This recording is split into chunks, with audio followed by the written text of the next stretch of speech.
Hubungan Korea Utara dan Korea Selatan memanas lagi setelah Pyongyang menerbangkan ratusan balon berisi sampah dan kotoran ke wilayah Korea Selatan. Setidaknya ada 720 balon berisi sampah yang dikirimkan Korea Utara ke Korea Selatan hingga berakibat pada terganggunya sinyal GPS selama 5 hari berturut-turut. Kepala Staf Gabungan Korea Selatan mengatakan 720 balon tersebut melintasi garis demarkasi militer yang memisahkan kedua Korea Selatan dan jatuh di berbagai wilayah di negara itu. Konflik antara Korea Utara dan Korea Selatan sejatinya telah berlangsung sejak tahun 1950-an. Saat itu terjadi Perang Korea, di mana menjadi konflik fisik bersenjata pertama pada masa Perang Dingin antara Blok Barat dan Timur, tepat setelah Perang Dunia II pada 1939 hingga 1945. Lalu seperti apa konflik Korea Utara dan Korea Selatan ini bermula? Bersama saya Yuda Beta, selengkapnya hanya di Brigade edisi kali ini.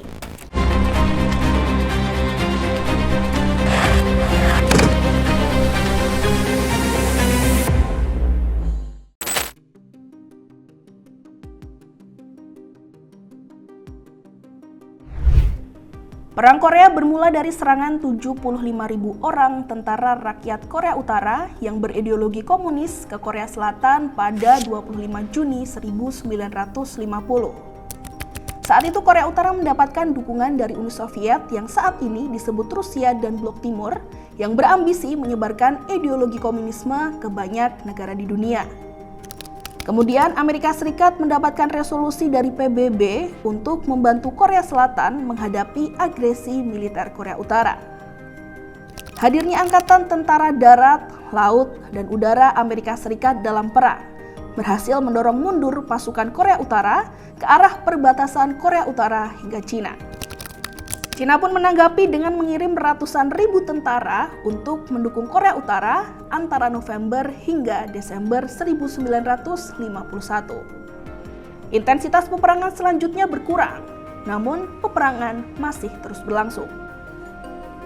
Bukan cuma Korea Utara dan Korea Selatan, ternyata konflik kedua negara ini melibatkan tokoh dari negara lain, seperti dua tokoh kandidat dalam pemilihan presiden Amerika Serikat pada tahun 1952. Kandidat dari Partai Republik Amerika Serikat, Eisenhower, mengkritik langkah petahana Harry S. Truman yang tidak efektif menyelesaikan Perang Korea secara cepat.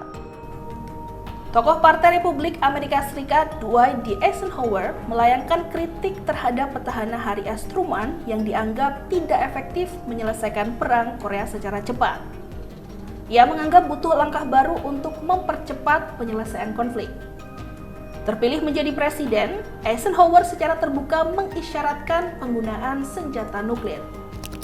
Hal ini memberikan tekanan keamanan pada Cina dan mendorong Korea Selatan mengurangi persyaratan untuk mempercepat upaya perdamaian. Terlepas efektif atau tidaknya keputusan Eisenhower, 1 tahun kemudian, tepatnya pada 27 Juli 1953, Korea Utara dan Korea Selatan sepakat untuk melakukan gencatan senjata. Pada saat yang sama juga dibentuk Komite Perwakilan Negara-Negara Netral yang bertemu untuk memutuskan nasib ribuan tawanan perang di kedua pihak. Keputusan gencatan senjata memberikan kebebasan kepada masing-masing tawanan untuk menjadi warga di mana dia sedang ditahan atau kembali ke negara asalnya dulu.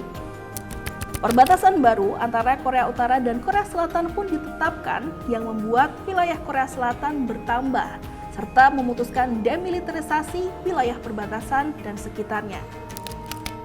Akhir dari Perang Korea dianggap membuat masyarakat Amerika Serikat frustasi karena biasanya mereka memaksa negara yang diperangi untuk tunduk tanpa syarat. Apalagi hampir 40.000 orang Amerika Serikat tewas karena perang selama 3 tahun itu. Belum termasuk jutaan pasukan dari dua pihak, Korea dan Cina. Namun sebagian orang termasuk pejabat pemerintah Amerika Serikat jelas sangat memahami jika perang mereka teruskan dan diperluas ke Cina, maka akan berpotensi memicu Perang Dunia Ketiga. Pada awal tahun ini hubungan Korea Utara dan Korea Selatan kembali memanas. Presiden Korea Utara Kim Jong-un menyatakan dia akan mengakhiri upaya rekonsiliasi dengan Korea Selatan. Kim menilai reunifikasi Korea Utara dengan Korea Selatan tidak mungkin lagi terjadi. Bahkan ia menyebut Korea Selatan sebagai musuh utama.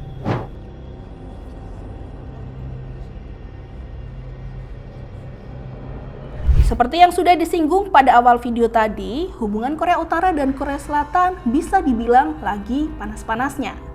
Hal ini bermula dari Korea Utara yang mengirim balon udara berisi sampah ke Korea Selatan. Balon-balon tersebut terdeteksi pada Sabtu 1 Juni 2024 pukul 8 malam dan Minggu 2 Juni 2024 pukul 1 siang waktu setempat. Sebagai bentuk pembalasan balon udara berisi sampah yang dikirim sama Korea Utara tadi, Korea Selatan seakan gak mau kalah. Negara pimpinan Yoon Suk Yeol itu memilih untuk melanjutkan konflik dengan melakukan siaran menggunakan pengeras suara yang berisi tentang ujaran propaganda anti Korea Utara. Tindakan ini dikhawatirkan bisa bikin Korea Utara marah dan berpotensi mendorong Korea Utara untuk mengambil tindakan pembalasan militer lagi. Nah, kalau hal itu terjadi, ya sudah bisa dipastikan ketegangan antara kedua negara akan semakin panas dan ditakutkan Korea Utara akan mengambil langkah jitu, yakni meluncurkan ambisi nuklirnya. Ketegangan Korea Selatan dan Korea Utara yang kini sedang terjadi seolah-olah membangkitkan memori perang Korea yang dulu pernah terjadi. Gimana menurut kalian? Apakah konflik antara Korea Selatan dan Korea Utara akan tetap semakin berlarut-larut? Nah, buat kalian yang mau nambahin info atau ngasih komentar, boleh banget langsung meluncur di kolom komentar ya.